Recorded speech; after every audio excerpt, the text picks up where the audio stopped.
अस्सलाम वालेकुम। आज आपके सामने दोबारा हाज़िर हुए हैं कि इन्वेस्टमेंट की दुनिया में काम कैसे किया जाए या इन्वेस्टमेंट की दुनिया कैसे काम करती है।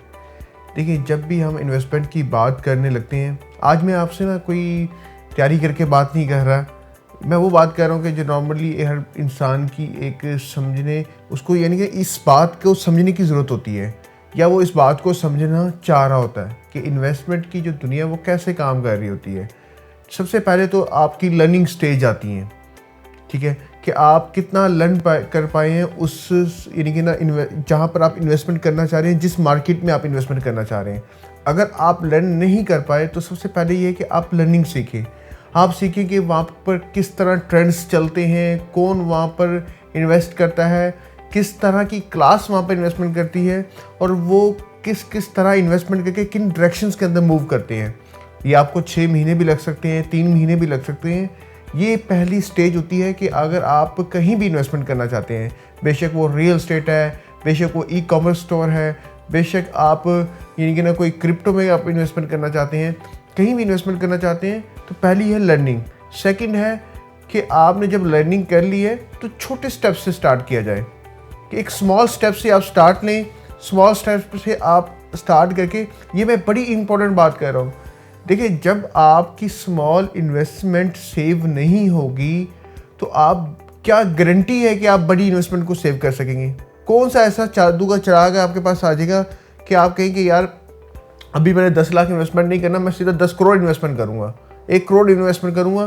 तो क्या ऐसी पोजीशन है, क्या आपके पास नॉलेज आ गया है, क्या आपने मार्केट से ऐसी चीज़ें गेन कर ली हैं कि जिसमें आप अपने 1 करोड़ को सेव कर सकते हैं। तो पहले आपकी लर्निंग होगी। Second, small steps. जब आप स्मॉल स्टेप को सेव करना सीख लेंगे तो मेरी आपसे गारंटी है कि आप बड़े स्टेप को भी यानी कि सेव करना सीख सकते हैं। लेकिन आप जब डायरेक्ट बड़े यानी कि सेटअप में जाते हैं या एक बड़े सेटअप में जाते हैं और बड़ी इन्वेस्टमेंट के साथ जाते हैं तो फिर आपको फिर रास्ता नहीं मिलता, फिर आप पूरी की पूरी इन्वेस्टमेंट खो चुके होते हैं। तीसरा ये होता है कि एक ही आप टोकरी के अंदर ना सारी बॉल्स नहीं डालनी, आपने चेंज करते रहना है। कुछ आपने रियल एस्टेट के अंदर डाल दी, कुछ आपने कंस्ट्रक्शन प्रोजेक्ट्स के अंदर डाल दी रियल एस्टेट के, कुछ आपने रियल एस्टेट के फार्म हाउसेस के अंदर डाल दी, कुछ आपने फिर रियल एस्टेट से हट कर भी डाली माज़ा के साथ। मैं अगर रियल एस्टेट की चैनल से बात कर रहा हूँ तो इसका मतलब ये नहीं कि आपने पूरी की पूरी इन्वेस्टमेंट को रियल एस्टेट में डालना है।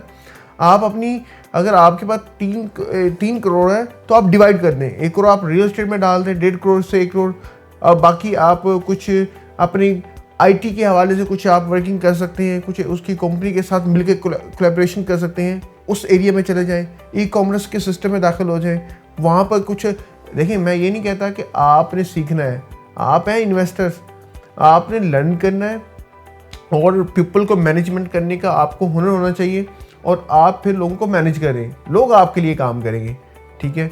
तो ये जब आप सब स्टेजेस पर काम करेंगे फिर आप एक यानी कि बड़ी यानी कि ना आपने स्मॉल स्टेप भी ले लिया, आपने लर्निंग भी कर ली, आप अपनी स्मॉल स्टेप को यानी कि ना सेव भी करके अब आप बड़े पैनल पर जा रहे हैं और बड़े पैनल पर बड़ी गेम करने जा रहे हैं, तो आपके पास अब यानी कि जो आपके डूबने के चांसेस है ना वो कम होते जाएंगे। क्यों? क्योंकि आपने तीनों चारों डायरेक्शंस को मूव किया है।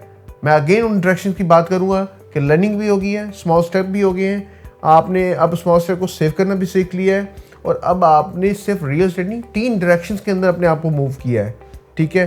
तो इस पूरे प्रोसेस में आपका अगर साल भी लगता है ना तो फिर आप साल के बाद आप यानी कि वहाँ पर जाए मूव करें। और शॉर्ट चीज़ ये है कि जब आप इन तमाम सेटअप को कवर करना चाहते हैं, क्योंकि आपके पास जारी बात है कि और काम है, आप कोई जॉब करते हैं और आपकी एक जॉब है वो फिक्स जॉब है और आप लॉन्ग टाइम से कर रहे हैं और आपका प्लान जॉब नेचर का है, तो फिर आपको ये प्लानिंग करने की ज़रूरत नहीं है। फिर आपको वो लोग ढूंढने की ज़रूरत है जो ये प्लानिंग करके दें।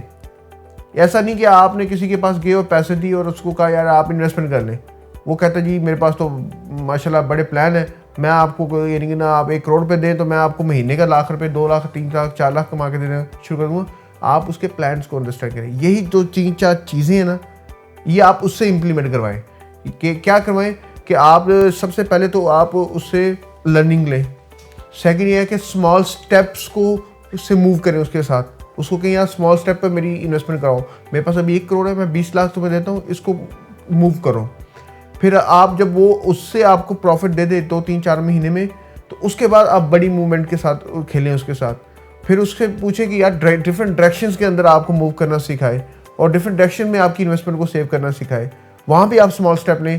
तो या तो खुद कर लें, अगर खुद नहीं करना, इस बिज़नेस में इन्वॉल्व नहीं होना, तो जो इन्वॉल्व हैं उनके साथ मिलकर, लेकिन उनकी भी प्लानिंग जाननी है। ये नहीं है कि उनके पास गए हैं, ऑफिस में बैठे हैं और चीज़ों को पैसे दिए। ये बहुत बड़ी मिस्टेक्स हो रही हैं और ये हो चुकी हैं, लोग बड़े बड़े ब्लंडर्स लोगों से लग चुके हैं। लेकिन इंशाल्लाह जब आप अपने आप को तहम्मुल के साथ और डिफरेंट मूव्स के साथ लेके चलेंगे, तो ये इन्वेस्टमेंट की दुनिया बड़ी सेफ दुनिया है। लेकिन इसके कुछ रूल्स को फॉलो अप नहीं करते, या हम नहीं करते या आप नहीं करते, तो फिर हम कहते हैं कि यार इन्वेस्टमेंट नहीं करनी। जबकि इन्वेस्टमेंट आप दुनिया का कोई भी काम करने वाला शख्स जो कहीं भी वर्किंग कर रहा है, वो रियल एस्टेट में लाजमी इन्वेस्टमेंट करता है। वो यानी कि ना IT में काम कर रहा है लेकिन रियल एस्टेट में फिर भी इन्वेस्टमेंट करेगा। क्यों? क्योंकि रियल एस्टेट एक सेव इन्वेस्टमेंट है। आपकी एनर्जी कम लगती है, आपको सीखने का मौका जल्दी मिल जाता है। लेकिन जब आप कुछ सीखते नहीं हैं तो फिर डायरेक्ट जाके मार्केट में कूदते हैं और अपने आप को 30 मार खान समझते हैं, तो ऑटोमेटिकली मार्केट आपको रिस्पॉन्स नहीं देती, हालात भी आपको रिस्पॉन्स नहीं देते। और फिर जब मार्केट आपको रिस्पॉन्स नहीं दे रही, हालात आपको रिस्पॉन्स नहीं दे रही, तो आपकी की हुई इन्वेस्टमेंट भी आपको रिस्पॉन्स नहीं देगी और फिर आप कहते हैं कि मार्केट ही ख़राब है, जबकि हमारी आदतें ख़राब हो चुकी होती हैं माज़रत के साथ। तो आज इस वीडियो का मकसद सिर्फ यही है कि एक बेसिक रूल्स को अंडरस्टैंड करना। उस बेसिक, देखिए फंडामेंटल बहुत ज़रूरी है। बेसिक रूल्स फंडामेंटल को जब आप अंडरस्टैंड कर लेते हैं तो फिर आप बड़े स्टेप की तरफ मूव करें, तो फिर फंडामेंटल आपको बेनिफिट देते हैं और आपको लॉस नहीं होने देते। तो ये वीडियो का मकसद सिर्फ यही है कि जो रियल एस्टेट के बेसिक फंडामेंटल है, ये बेसिक चीज़ें हैं, ठीक है। तो इनको अगर आपने थाम लिया तो डेफिनेटली इंशाल्लाह कामयाबी आपके और हमारे साथ रहेगी। अपना बहुत सारा ख्याल रखिएगा। कोई भी ऐसी क्यूरी हो जो आपको यानी कि आपको डिस्टर्ब कर रही हो, तो आप हमसे रब्ता करें, उस क्यूरी को डिस्कस करती हैं, उसको प्लान करती हैं और उसको सोल्यूशन की तरफ लेके जाते हैं। अल्लाह हाफिज़।